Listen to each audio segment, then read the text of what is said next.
Equivalent fractions. Now if we consider this fraction here, 3 over 4, 3/4, now that means 3 of 4 equal parts. Now by way of illustration, we'll start with 1 whole, and because we need 4 equal parts, we'll break that up into 4, okay, quarters.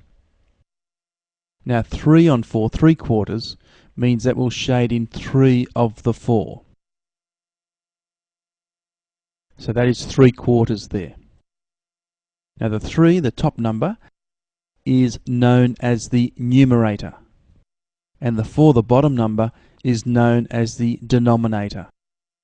Alright, so that's the technical terms, numerator and denominator. Often I'll refer to them as the top and the bottom. Okay, make it a little bit easier, but you need to also know that numerator is the top number, denominator is the bottom number.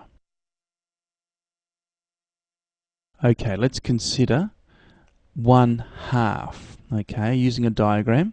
So we break that up into 2 equal parts. We'll shade in one of them, that's 1/2. Now, if we were to break up the diagram a bit more, this time we can break it up, as we can see now, it's in 4 parts, and 2 of them are shaded, so 2 out of 4, 2/4. It's the same as a half though, isn't it?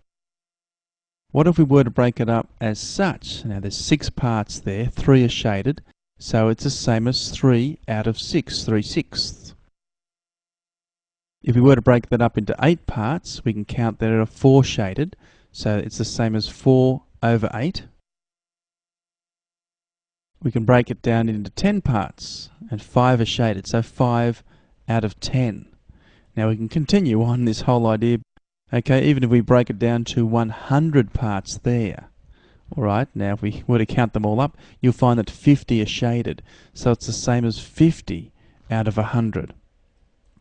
So all of those fractions that I've written down all actually mean the same, and the simplest way of writing that is 1/2. Let's look at some examples now. We're asked to complete the equivalent fractions. Firstly, we have 1/2 equals something over 12. Something over 12. What we need to do is need to work out what's complete. That 2 has been changed to 12 if you like. Okay, and how do you change 2? What do you need to multiply by 2 to get 12? Well, we need to times by 6. So we do the same to the top as well, to the numerator. So on the top, 1 times 6 is 6. Our second example, 1/5 equals something over 10. Well, we'll look at the 5. How have we changed that to 10? What do we need to multiply by? We times by 2. So if we do that on the bottom, we do the same on the top. So on the top there, 1 times 2 equals 2. Our third example, 3/4 equals something over 12. So what have we done to 4 to make it a 12? We times by 3. So we do the same at the top. And we have 3 times 3 gives us 9. So 9 was the missing number. Excellent. Example 4, 5/8 equals 10 over something. Well, this time we can see that the tops are completed. Alright, we need to find the missing number down the bottom, the denominator. So let's look at the 5. What do we do to that to make 10? We multiply by 2. So let's do the same to the bottom as well.